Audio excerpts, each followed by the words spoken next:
உள்துறை அமைச்சர், விவசாய அமைச்சர், இந்த மாதிரி அமைச்சர்லாம் போடும்போது எல்லாருக்குமே புது புது முகங்களாக இருக்கிறது. யாருக்குமே அரசாங்கத்தில் அனுமதி அது பழக்க வழக்கம் இல்லை.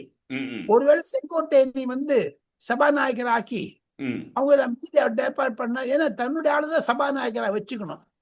இது நடுவில் பிரேமலதாக்கு மந்திரி சபையில சேர தயாரா இருக்காங்க. அந்த மாதிரி எல்லாம் இப்போ இந்த மிச்சம் இருக்கக்கூடிய இடங்களுக்கு அதிமுகல இருந்து பிரிஞ்ச திமுக கூட்டணியில இருந்து பிரிஞ்சு வரதுக்கு பிரேமலதா தயாரா இருக்காங்க இல்லையா? தயாரா இருக்காங்க. அதே மாதிரி அதிமுக கூட்டணி இருந்து யாராவது பிரிஞ்சு வருவாங்க.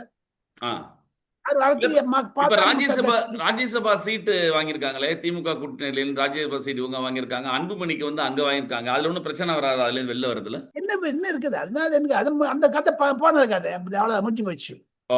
அது அரசியல்ல துரோகம் செய்வது என்பது சாதாரணம். அதை தவிர தமிழ் உங்களுக்கு செய்தி மலருக்கு ஒரு முதல் முறையாக சொல்ல இருக்கிறேன். செய்தி மலர் நேயர்களுக்கு விஜயினுடைய தகப்பனார் சந்திரசேகரன் ராஜ்யசபா உறுப்பினர் ஆகிறார். காரணம் என்ன என்று கேட்டால் சி.வி. சண்முகம் அவர் எம்எல்ஏ ஆயிட்டாரு. அவர் ராஜ்யசபா அவர் ராஜினாமா செய்த இடத்த தன்னுடைய தகப்பனாரை அனுப்ப இருக்கிறார். காரணம், டெல்லியில் தன்னுடைய தகப்பனாரை வைத்துக் கொண்டு அரசியல் செய்ய ஆசைப்படுகிறார். நரேந்திர மோடியுடன் நெருக்கமாக இருப்பது, ராகுல் காந்தியுடன் நெருக்கமாக இருப்பது என்பதெல்லாம்.